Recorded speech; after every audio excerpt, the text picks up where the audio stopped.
सबसे पहले पैराग्राफ 6 में माननीय गवर्नर साहब ने एक बात का जिक्र करा कि भाई एंटी करप्शन जो पॉलिसीज हैं उनके बारे में जिक्र किया गया। साथ ही साथ पैराग्राफ 8 में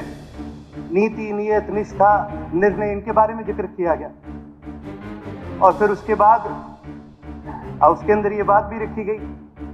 माननीय अशोक अरोड़ा जी ने भी ये बात उठाई कि भाई जो पुरानी जो सरकारें थी उनकी जो करप्ट पॉलिसीज है,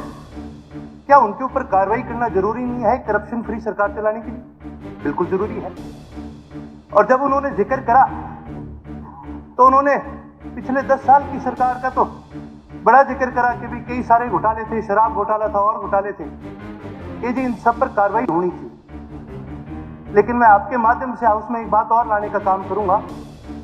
कि उससे पहले एक चार्जशीट 2014 में माननीय मनोहर लाल जी खट्टर जी उस समय हरियाणा प्रदेश के मुख्यमंत्री थे, उनको एक चार्जशीट दी गई जिसके अंदर कांग्रेस के जो 10 साल जो घोटाले हुए हैं उन सभी घोटालों का विवरण किया गया। और उस समय माननीय मुख्यमंत्री साहब ने यह बात कही थी कि जी इसके ऊपर हम पूरी तरह से कार्रवाई करने का भी काम करेंगे। साथ ही साथ अभी माननीय वत्स साहब ने भी ये बात कही कि जी सरकार को भी एक ऐसा प्रेसिडेंट सेट करना चाहिए जहां पर करप्शन के खिलाफ पूरी तरह से कार्रवाई होनी चाहिए। जब सरकार 2014 में बनी तो माननीय रामविलास शर्मा जी ने भी इस बात पर बड़ा जिक्र करा कि जी जो पुरानी सरकारें हैं उन सरकारों में जो करप्ट प्रैक्टिसेस हुई हैं उनके ऊपर एक एसआईटी भी बनाई जाएगी, रिटायर्ड जज को भी बिठाया जाएगा, एक कमेटी भी बनाई जाएगी। लेकिन दुख की बात यह है कि ये चीजें हाउस के फ्लोर पर तो इन सब का जिक्र हुआ है, लेकिन उसके अलग कभी भी इनके ऊपर कोई कार्रवाई करी नहीं। माननीय अशोक अरोड़ा जी भी मेरे साथ मेरे ख्याल से सहमत होंगे क्योंकि जो चार्जशीट थी उस चार्जशीट के ऑथर माननीय अशोक अरोड़ा जी ही थे, जिसके अंदर कांग्रेस के जो 10 साल का राज था उसका पूरा एक ब्यूरो दिया गया। मैं तो आपके माध्यम से इस हाउस के सामने ये बात लाना चाहता हूं कि जहां पर बात की जाती है इस प्रदेश को करप्शन फ्री बनाने की, तो फिर वही बात है जी कि भाई सबका साथ सबका विकास, हरियाणा एक हरियाणवी एक, मैं इन पे भी आऊंगा। लेकिन मैं ये कहना चाहूंगा कि अगर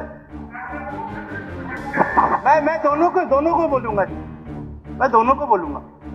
कि भाई जहां करप्शन के चार्जेस है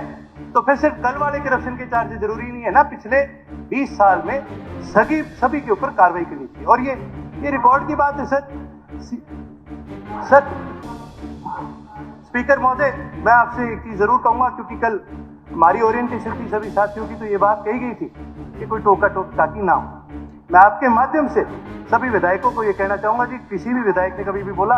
हमारी पार्टी आपको नहीं टोकेगी, आप हमें भी टोकने का काम ना करें। कल भी, उससे पहले भी लगातार जहां पर बात करी गई करप्शन के ऊपर, जब लगातार बात करी ऑन रिकॉर्ड पर जाने की,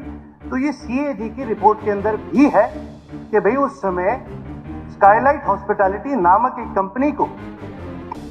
जमीन अलॉट करी गई थी और ऐसी जमीन अलॉट करी गई थी